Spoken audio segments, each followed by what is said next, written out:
చాలామంది అనుకున్నారు భారతదేశంలో శుభ్రత ఉండదు, చేతులే సరిగ్గా కడుక్కోరు, వీళ్ళకి శానిటైజర్లు తెలివై, మాస్కులు లేవు, ఆక్సిజన్ సిలిండర్ లేవు, బెడ్లు లేవు, డాక్టర్లు లేరు, అసలు ఎట్లా బతుకుతారు భారతీయులంతా అని చెప్పి చాలామంది భయపెట్టినారు.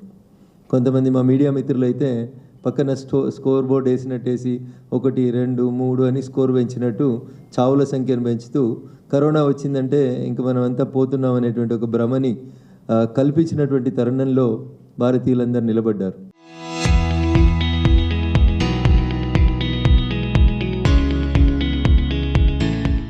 మన మీడియాకి స్వేచ్ఛ ఎక్కువ కాబట్టి మీకు తెలుసు, ఏ నెంబర్ అయినా రాసేవాళ్ళు.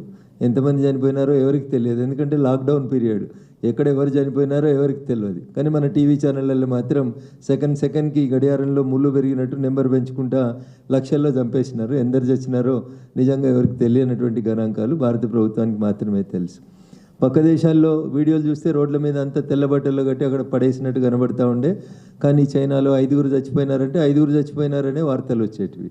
500 శవాలు రోడ్డు పక్కన కనబడ్డా కానీ 5 అంటే 5. What government says that has to be published. అంత గొప్ప డెమోక్రటిక్గా ఉన్నటువంటి మన దేశంలో కరోనా నుంచి భారతదేశం ఎట్లా బయటపడుతుంది, భారతీయులు కుప్పలు తెప్పలుగా చచ్చిపోతారు, అసలు వీళ్ళు బతుకుతారా అనుకున్న సిచ్యువేషన్లోంచి ఒక గొప్ప వ్యాక్సిన్ తయారు చేయడమే కాకుండా నరేంద్ర మోడీ గారి నాయకత్వంలో ప్రపంచంలో బాగా పెరిగిన దేశాలు, ఎదిగిన దేశాలు అనుకున్నటువంటి దాదాపు 100 దేశాలకి కరోనా వ్యాక్సిన్ ఇచ్చినటువంటి గొప్ప దేశం భారతదేశం. మన నాయకుడు గౌరవనీయులు నరేంద్ర మోడీ గారు. నాయకుడు బలంగా ఉంటే, నాయకుడు గట్టిగా ఉంటే నడిపించేటోడే నాయకుడు అని చెప్తారు. నాయకుడు బాగా నడుస్తూ ఉంటే మేకల నాయకత్వంలో పులులు కూడా మేకలైతే అని చెప్తారు. కానీ పులి నాయకత్వంలో మేకలు కూడా పులుల్లాగా విజృంభిస్తాయని చెప్తారు.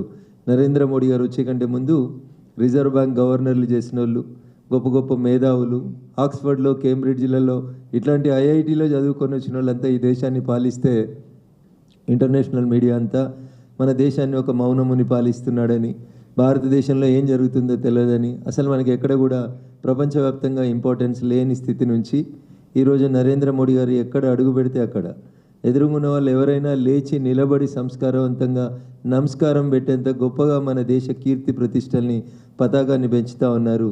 దాంట్లో మీరందరూ కూడా గొప్పగా పనిచేస్తూ ఉన్నారు. మన దేశం యొక్క గొప్ప శక్తి యువత. 65% of Indian population is youth అని చెప్తారు. ఏ దేశం ఎగినా ఎందుకు కాలిడినా పొగడరా నీ తల్లి భూమి భారతిని అని ఎక్కడికి పోయినా ఇండియన్స్ గొప్పగా మన శక్తిని, మన సంపదని, ఏ కంపెనీకి పోయినా ఆ కంపెనీ ప్రాస్పరస్గా వెలగడానికి మీరంతా పనిచేస్తున్నారు. కాబట్టి ఈరోజు దేశం నరేంద్ర మోడీ గారి నాయకత్వంలో 11వ ఆర్థిక స్థానంలోంచి 12 ఏళ్లలో 4వ ఆర్థిక స్థితికి ఎదిగింది. నరేంద్ర మోడీ గారు కలలు కంటున్నటువంటి 2047 దేశానికి స్వతంత్రం వచ్చిన 100 సంవత్సరాలకి నా దేశం వికసిత భారత్ అవుతుంది, నా దేశం ప్రపంచానికి విశ్వగురుగా నిలబడుతుందని చెప్పి ఆ రోజు ఎప్పుడో చికాగోలో నాటి నరేంద్రుడు కలగంటే నాటి నరేంద్రుని కలని ఈరోజు ఈ నరేంద్రుడు నెరవేరుస్తూ భారతదేశాన్ని ఇంతింతై ఒటుడింతై అన్నట్టు ప్రపంచ చిత్రపటంలో ఐఎమ్ ఎన్ ఇండియన్ అని గర్వంగా ఈరోజు పోయి చెప్పుకునేటువంటి పరిస్థితికి మన కీర్తి ప్రతిష్టల్ని పెంచిన నాయకుడు గౌరవనీయులు నరేంద్ర మోడీ గారు. ఒకప్పుడు ఆడిలైడా, ఆస్ట్రేలియానా, అమెరికానా, సింగపూరా, మలేషియానా, ఇలా మన వాళ్ళంతా గౌరవంగా ఐఎమ్ ఎన్ ఇండియన్ అని గర్వంగా చెప్పుకునే స్థితికి భారతీయుల స్థితిగతుల్ని, భారతీయుల యొక్క ఆర్థిక స్తోమతల్ని పెంచిన గొప్ప నాయకుడు నరేంద్ర మోడీ గారు.